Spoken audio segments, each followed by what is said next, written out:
There's a familiar story in trading, one that every trader sooner or later lives through. You've done everything right. You waited patiently, you followed your plan, you executed with precision, and still, the market moved against you. It's not a catastrophic loss, but it feels wrong. It feels unjust. In that moment, something stirs inside you. A quiet, almost invisible voice whispers, "Get it back." You feel that pull, the urge to re-enter to make it right, to revenge trade.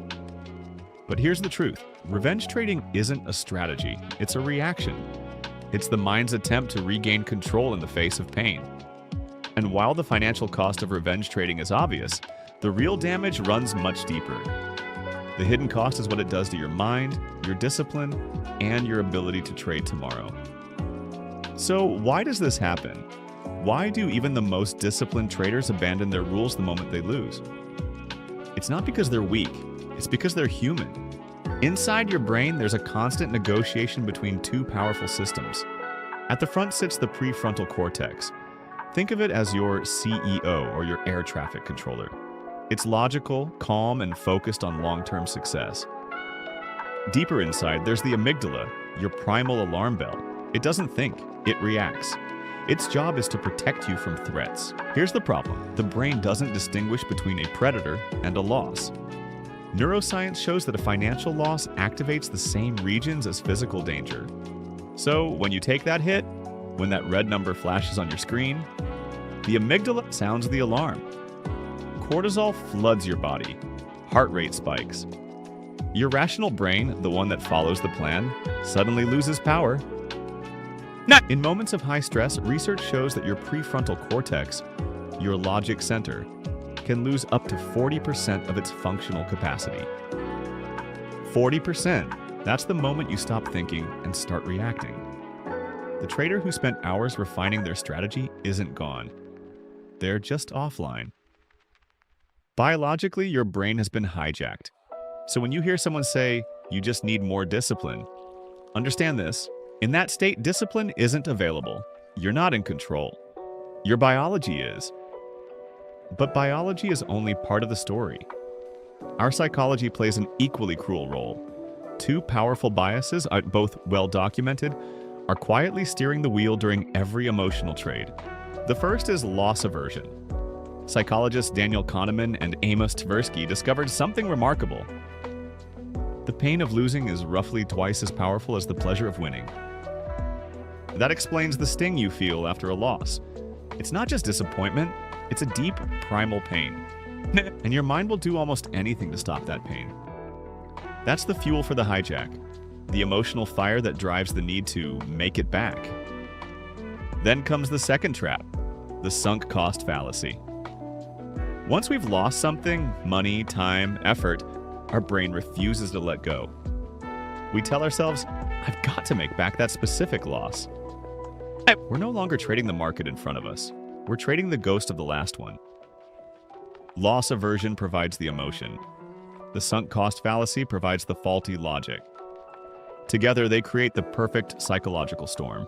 And like a compass pulled by a magnet, your sense of direction, your strategy, begins to spin.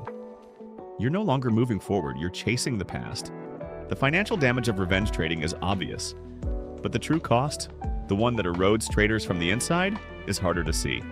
There are three hidden costs that quietly accumulate. The first is decision fatigue. Trading is an endless stream of decisions. Every click, every hesitation, every "should I?" drains your mental battery. Revenge trading drains it faster than anything else. You might win a trade or two back, but you've burned through your mental capital for the day. Your focus weakens, your risk perception blurs. The more you trade, the less capable you become of making rational choices. The second cost is the erosion of self-trust. Your trading plan is a contract with yourself. A promise that says, "I will act only when my conditions are met." Revenge trading breaks that promise, and each time it happens, a small crack forms in your confidence. Soon you start doubting yourself.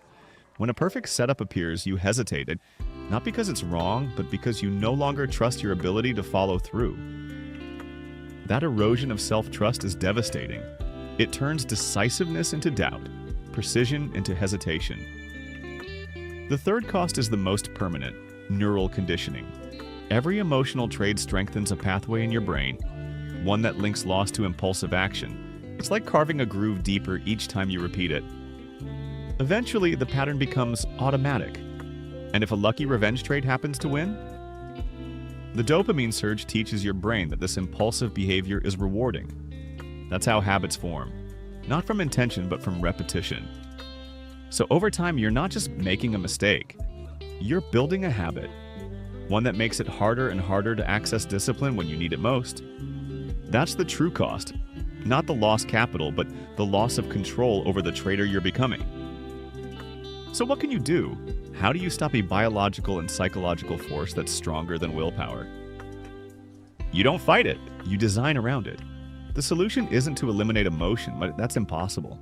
It's to build a system that protects you when emotion takes over. The first step, install psychological circuit breakers.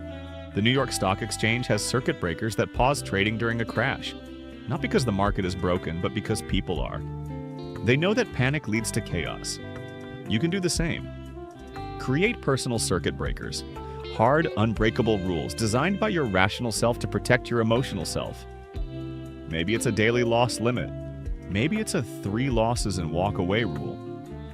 Maybe it's a mandatory 30-minute break after a big hit.